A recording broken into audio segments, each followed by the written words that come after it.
Islamic perspective سے یعنی اسلامی نقطہ نظر سے اس کو دیکھنے کی کوشش کریں گے کہ مرد ہوتا کون ہے اور مرد کی ذمہ داریاں کیا ہیں. تو قرآن کی جو آیت پڑھی میں نے، الرجال قوامون علی النساء، پوری آیت کی آیت نمبر ہے 34. الرجال قوامون علی النساء، رجال قوامون علی النساء، یہ عورتوں پر نگران ہے. اس کا عام ترجمہ قوامون کا کیا کیا جاتا ہے؟ قوام کا عام ترجمہ نگران کیا جاتا ہے. لیکن بہرحال اس ترجمے میں پورا جو اس قوام کا معنی ہے وہ ادا نہیں ہوتا، اسی لیے عربی ایک بڑی وسیع زبان ہے.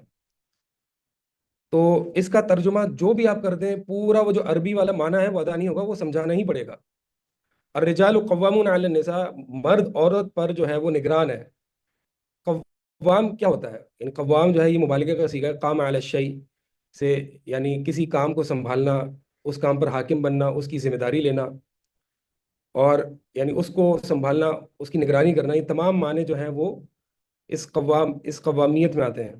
اب ابن کثیر رحمہ اللہ دیکھیں کیا فرماتے ہیں. ابن کثیر رحمہ اللہ اس آیت کی تفسیر کرتے ہوئے کہتے ہیں کہ یعنی الرجال قوامون علی النساء ای الرجل قیم علی المرأة ای ہوا رئیسها وکبیرها والحاکم علیہا. آدمی کا عورت پر قوام ہونے کا مطلب یہ ہے کہ وہ اس کا سردار ہے، وہ اس کا بڑا ہے، وہ اس پر حاکم ہے. ومؤدبها، اور وہ اس کو ادب سکھانے والا ہے جب اس کے اندر ٹیڑھپن آ جائے. ابن عباس رضی اللہ تعالیٰ عنہما سے مروی ہے، قوام کا معنی کیا ہے؟ یعنی عمراء علیہا، کہ عورت پر حاکم ہونا، یہ ہے قوام کا معنی. تو ایک مرد عورت پر کیا ہے؟ سید ہے، حاکم ہے، حکم چلانے والا ہے، نگران ہے، ذمہ دار ہے. یہ تمام باتیں جو ہے وہ اس میں آتی ہیں. نگران کا اگر صرف ترجمہ کرتے ہیں نا تو اس میں مسئولیت والا معنی زیادہ ہے، سید والا معنی زیادہ نہیں آتا اس میں. یعنی ایک شخص جو ہے وہ کسی جگہ کا نگران ہے، یعنی اس کی ذمہ داری ہے، اس سے کل کو اس کے بارے میں پوچھ گچھ ہونی ہے. اور یہ معنی صحیح ہے کہ ایک عورت ایک مرد کو اس سے پوچھا جائے گا کل اس کی بیوی کے متعلق کہ بیوی کے بارے میں تم نے اس کو ادب سکھایا، تم نے اس کو دین سکھایا، اور بھی دیگر باتیں جو ہے تم نے اس کو سکھائی یا نہیں سکھائی. لیکن اس کے ساتھ ساتھ صرف نگرانی تک معاملہ محدود نہیں ہے، بلکہ وہ اس کا سید ہے، وہ اس کا حاکم ہے. اس لیے ایک حدیث میں نبی علیہ الصلوۃ والسلام نے فرمایا کہ وَاسْتَوْصُوا بِالنِّسَاءِ خَيْرًا، کہ عورتوں کے ان کے ساتھ بھلائی کا کام کرو، ان کے ساتھ خیر والا کام کرو.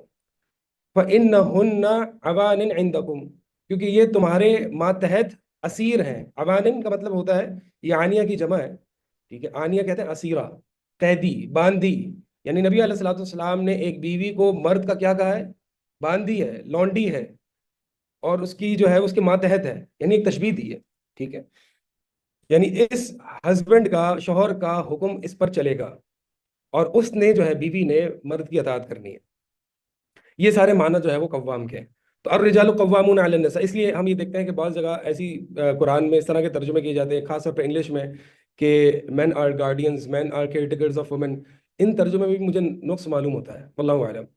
کیونکہ مرد صرف چوکیدار نہیں ہے، مرد صرف جو ہے وہ حال حوال پوچھنے والا، اس کی حفاظت کرنے والا ہی نہیں ہے. مرد صرف پیسہ لا کے دے کے ان کو کھلانے پلانے والا ہی نہیں ہے، بلکہ مرد ایک حاکم ہے. حاکم کیا کام کرتا ہے؟ اپنی رعایا کو پالتا ہے، اس کو ادب سکھاتا ہے اگر وہ غلط کام کرتے ہیں، ان کو تمیز سکھاتا ہے، اور دشمنوں سے ان کو محفوظ کرتا ہے. یعنی ایک طریقے سے پورا ایک پیکج ہے. تو ایک شوہر بھی ایک بیوی کے لیے ایک پورا حاکمیت والا پیکج ہے. یہ انڈرسٹینڈنگ آج کل ہمارے لوگوں کو زیادہ سمجھ میں نہیں آتی. زیادہ سے زیادہ ہماری خواتین کو بھی، یعنی جو خواتین ہیں ان کو جو یہ بات سمجھ میں آتی وہ یہ ہے کہ ہاں بس ٹھیک ہے، وہ ہمارے لیے کما کے لا کے دینے والا ہے، وہ کچھ بات دے گا تو اس کی بات کو اہمیت دی جائے گی. بس اہمیت کتنی دی جائے گی وہ پھر ہمارے معاشرے میں معروف ہے. تو بات یہ ہے کہ آپ دیکھیں کہ اللہ تعالیٰ نے رجال کو، عورتوں پر کیا مقام دیا ہے. یہ بات مردوں کو سمجھنے کی ضرورت ہے، کیونکہ جتنی خرابیاں معاشرے میں عورتوں کی وجہ سے آتی ہیں اور عورتوں میں آتی ہیں، اس کی بنیادی وجہ عورتوں کے حکمرانوں میں خرابی ہے، جو عورتوں کو چلانے والے ہیں، جو عورتوں کو حکم دینے والے ہیں، جو عورتوں کی تربیت کرنے والے ہیں. معاشرے نے مل کر آپ کی عورتوں کی، ہماری عورتوں کی تربیت نہیں کرنی. گھر کے بڑوں نے، گھر کے مردوں نے اپنی عورتوں کی تربیت کرنی ہے. اسی لیے جہاں کہیں بھی عورتوں کو ادب سکھلانا، عورتوں کو بات سمجھانا، اس طرح کے تمام معاملات جو دین اسلام میں موجود ہیں، وہاں شوہروں سے یا باپ سے مخاطب کیا گیا ہے کہ اپنی عورتوں کو یہ کراؤ، ان کو پردہ کرواؤ، ان کو روکو، ان کو باہر جانے سے روکو، وغیرہ وغیرہ. اس کا مطلب یہ ہے کہ تربیت کہاں سے آئے گی؟ یہ قرآن اور سنت کا مزاج ہے کہ گھر کے بڑے، اگر وہ ہسبینڈ ہے یا اگر وہ فادر ہے یا باپ ہے، تو اگر یہ ہم جو بار بار اس طرح کی بات کرتے ہیں نا کہ ہماری خواتین میں بگاڑ آ گیا ہے، ہماری خواتین میں مسائل آ گئے ہیں، ہماری خواتین بے پردہ ہو گئی، ہماری خواتین میں اس طرح کے جو ہے وہ فحاشی اور یہ طرح کی چیزیں کامن ہو گئی ہیں، تو اس کی بنیادی وجہ یہ ہوتی ہے کہ جو گھر کا مرد ہوتا ہے نا وہ بے غیرت ہو گیا ہوتا ہے، یا اس کی تربیت میں کمی ہوتی ہے، یا وہ دیوس ہو گیا. دیوس بھی بے غیرتی کو کہتے ہیں. میں انشاءاللہ آؤں گا آگے کہ اس قوامیت میں جو ہے وہ مردوں کا غیرت مند ہونا بنیادی طور پر بہت ضروری کام ہے. تو آگے کیا فرمایا اس آیت میں؟ الرجال قوامون علی النساء، مرد جو ہے وہ عورت پر حاکم ہے. بما فضل، اب کیوں؟ دو وجوہات کی بنیاد پر مردوں کو عورت پر حکمرانی دی ہے. پہلی وجہ بما فضل اللہ بعضهم علی بعض، اس وجہ سے کہ اللہ تعالیٰ نے بعض کو بعض پر فضیلت دی ہے. بعض کو بعض پر فضیلت یعنی مردوں کو عورتوں پر فضیلت دی ہے. وبما انفقوا من اموالهم، اور دوسری وجہ کیوں؟ کہ یہ مرد جو ہے، یہ شوہر جو ہے وہ اپنی بیویوں پر مال خرچ کرتے ہیں. یہ دوسری وجہ ہے. پہلی وجہ کیا ہے؟ کہ مردوں کو اللہ تعالیٰ نے عورتوں پر فضیلت دی ہے.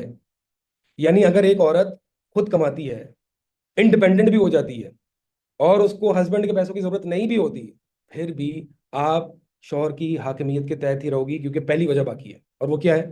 کہ مرد کو ایز اے کیٹیگری من حیث الجملہ مرد عورت پر افضل ہے. کس اعتبار سے افضل ہے؟ ایک حدیث میں آتا ہے کہ نبی علیہ الصلوۃ والسلام نے خواتین کو ناقصات العقل و ناقصات الدین کہا ہے.